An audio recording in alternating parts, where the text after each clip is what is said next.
City councilors continue to move towards a reduction to the area of the downtown central business district amid ongoing zoning discussions. Framingham schools get a boost thanks to a new statewide reading program and a look into how federal immigration policies could impact local life.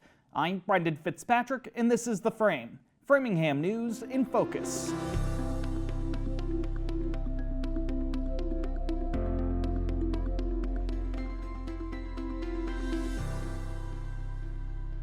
Hi, and welcome to The Frame, an initiative of Access Framingham.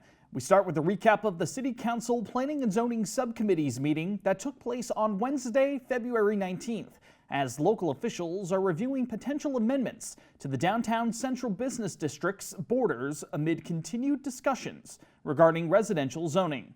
If you recall, the CB district was approved by state officials for conditional compliance with the MBTA Communities Act, a statewide zoning law that has been a hot topic for residents and leaders in Framingham for months. Earlier this month, the City Council moved to approve that conditional compliance through the CB district, though some councilors have proposed potentially reducing the land area that the district covers downtown, while still ensuring that Framingham does not fall out of compliance with the multifamily zoning law. Possible revisions mulled by the Planning and Zoning Subcommittee this week included reductions to the district's borders to the northwest and to the south of Waverly Street. It would represent a reduction from about 224 acres to 125, according to the city's Director of Planning and Community Development, Sarkisian. District 1 City Councilor Christine Long pointed out that since the CB district was approved back in 2015, about 750 multifamily units have been built in the area. She believes that future developments won't come in bulk, with that history in mind. This district already allows by right multifamily zoning, so it's actually makes perfect sense why this got submitted to EHOLC, because it's like almost no foul, no harm. Sarkisian explained that the plan to reduce the CB district has yet to be submitted due to the requirement to complete an economic feasibility study as part of the state compliance. He said that he and Mayor Charlie Sisitsky are looking to finish that report as soon as possible while continuing the zoning discussion. Though District 2 City Council member Brandon Ward echoed sentiments from a few residents that urged the administration to take their time.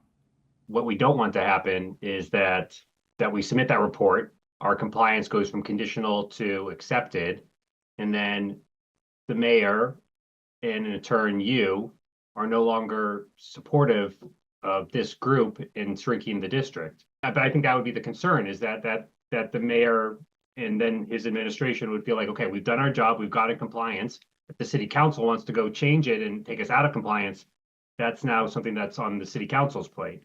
So I think that would be the concern. I'm not saying that that's what you're feeling or that's what would take place.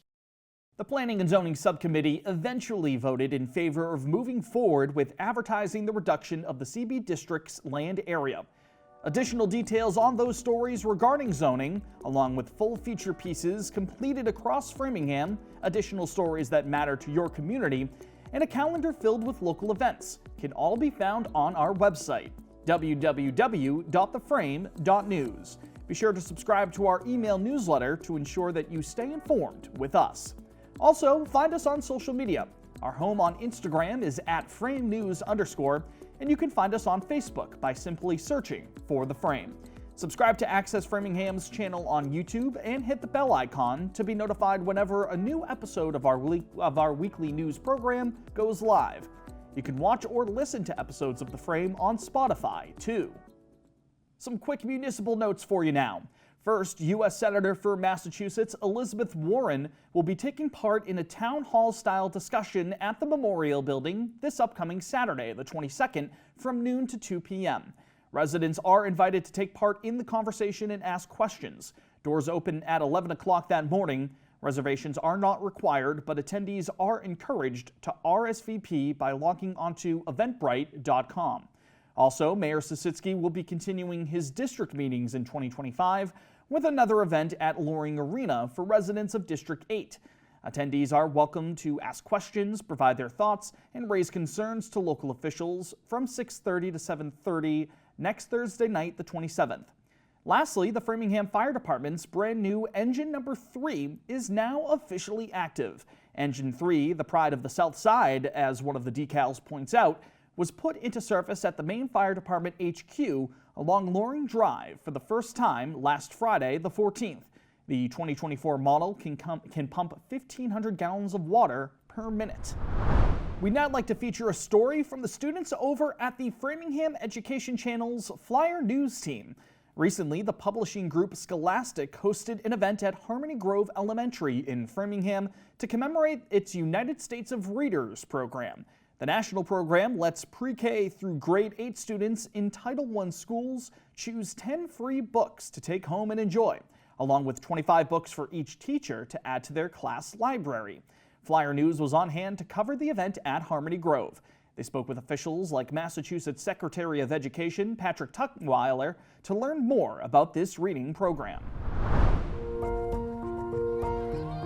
Raise your hand if you love to read. Huge takeaway for me is when I asked the students, how many students love reading? All the hands went up. And so the beauty of this program is it's just going to further their love and connection with this incredible life skill. It's like a muscle. The more you exercise and practice it, the better you get. For more information on that United States of Readers event, along with additional school information, local education meetings, and showcases of the local school district's TV production program, tune in to FEC TV. You can find it on Comcast Channel 8, Verizon Channel 41, and RCN Channel 15. You can check out their live streaming and video on-demand services online as well. And now finally, a preview of this week's Frame by Frame segment. On the campaign trail, President Donald Trump promised to be tough on immigration. Since taking office, he signed 10 executive orders related to that matter. One effect of this has been increased reports of ICE arrests across the country. We spoke with local leaders to understand how these national developments could impact life here in Framingham. The uncertainty of how this federal administration is going to target Framingham, specifically our immigrant community, which is really the bedrock of Framingham in so many different ways. Even look through our downtown. It's shaken us to our core, and the uncertainty has impacted our school district, our downtown area, our economic development, has impacted everyone, our collective mental health. I think the immigrant community, they are so afraid right now. They are afraid to go out of their houses. They are afraid to send the kids to school. I think the kids, they are afraid too, because they don't know if their parents go out, if they will come back at night. As always, that full Frame by Frame segment can be found on our website, theframe.news, as well as access Framingham's channel on YouTube. Be sure to stay tuned with us next week as we continue to provide updates on this story through our Frame by Frame feature piece. That's all for this week's Framingham News in Focus. On behalf of the entire Frame team, thanks for watching or for listening. My name is Brendan Fitzpatrick. We'll talk to you next week. Take care.